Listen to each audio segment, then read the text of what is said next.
It's 3 o'clock. Welcome to Hendricks How-Tos with Phyllis Danu. Today, I want to play with something called the blame eliminator. This is something I've been using currently for myself. So I thought I would just run through my own thing and give you the step-by-step. This is an excellent process for gnarly bits, you got complaints. When you're getting into that complaint mode, it's like, oh, why. So I like to use this one because it helps me get clear on what's happening. And so we start out with complaining, basically. You spend like a minute or two.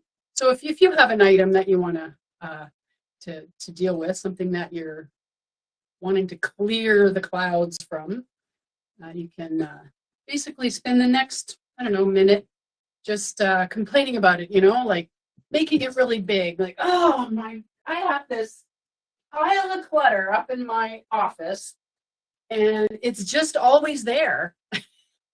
And I guess it's my fault, but no, I don't want it to be my fault. Why is it always my fault? It's not just my stuff. So, this is the kind of thing, make it big, make it outrageous, unenlightened, it's my husband's fault. He's the one who puts all that stuff there. Actually, that's not true, but some of it is his, some of it is mine, some of it belongs to my kids. Oh boy, oh boy, oh boy, oh boy.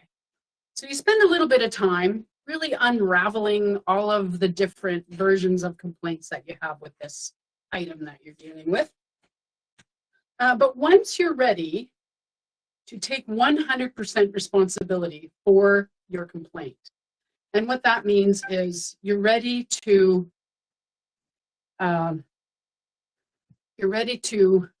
do something about it. Take initiative, breathe into it, find out how you can help work with it and not just stare at it and complain at it. So in the room where you're in, choose a spot that represents 100% responsibility.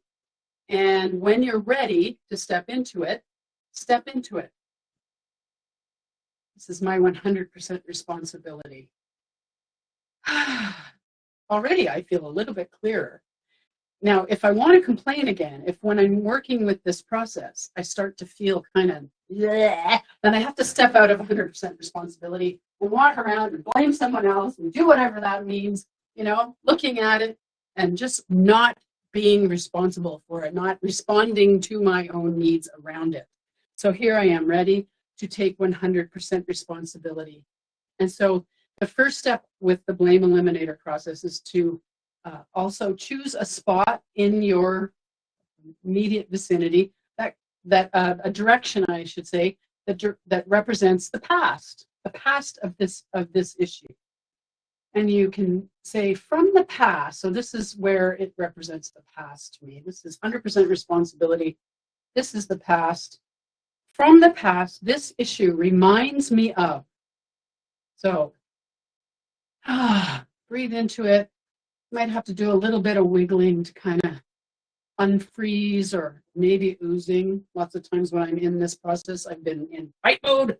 So doing some oozing to release the breath, release your creative energies so you'll get more inspiration when you're feeling oozy and open than if you're in fight. So from the past, this reminds me of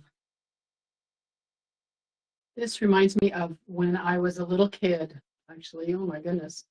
And I had to share a room with my older sister who would yell at me about cleaning up the room. So, wow, that didn't feel very good. Of course, I don't blame her.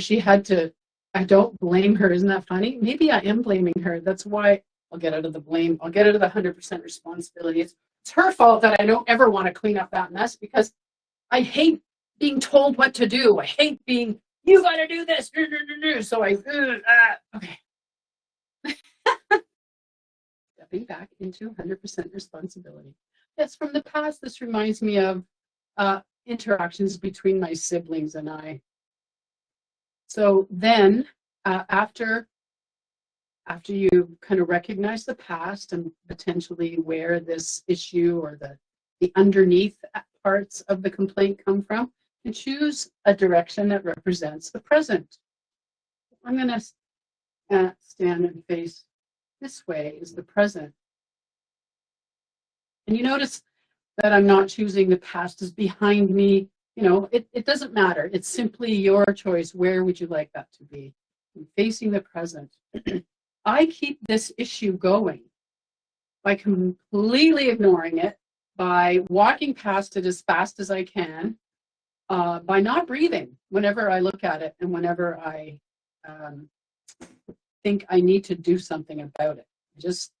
I just go numb. It's like faint, right? Well, okay. Some love scoops. Give myself some energy and some light and some love around all this.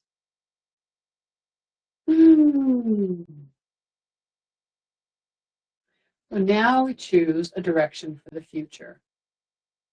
And I'm going to back up a little bit.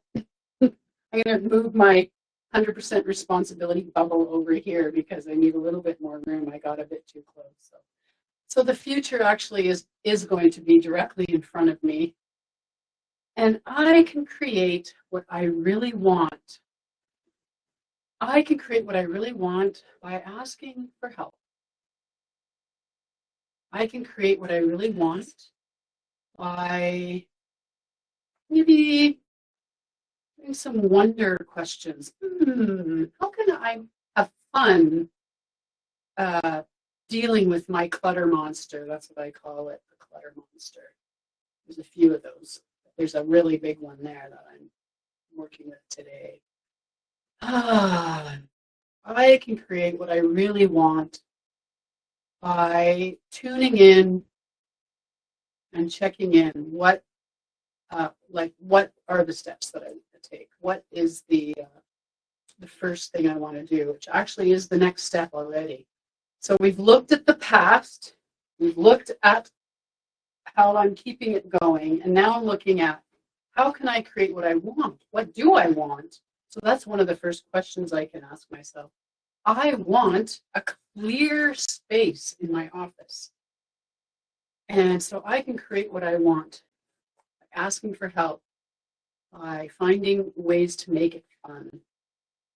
And so I'm going to take an action step now, step forward, and I'm going to call up my friend Karen, who did actually tell me a few weeks ago that she'd be willing to help me with this clutter monster.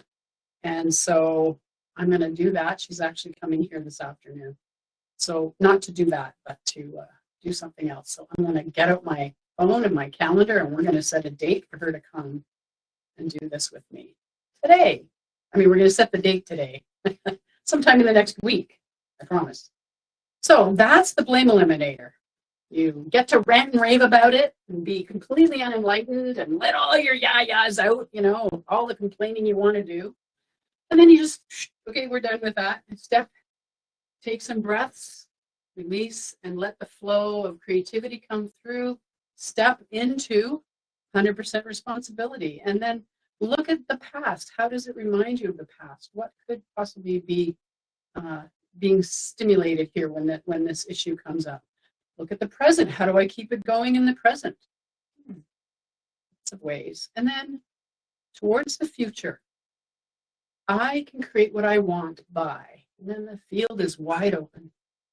So this is Blame Eliminator, stepping into responsibility, one of my favorite of all the favorites, Hendricks tools. Thank you so much for joining me today.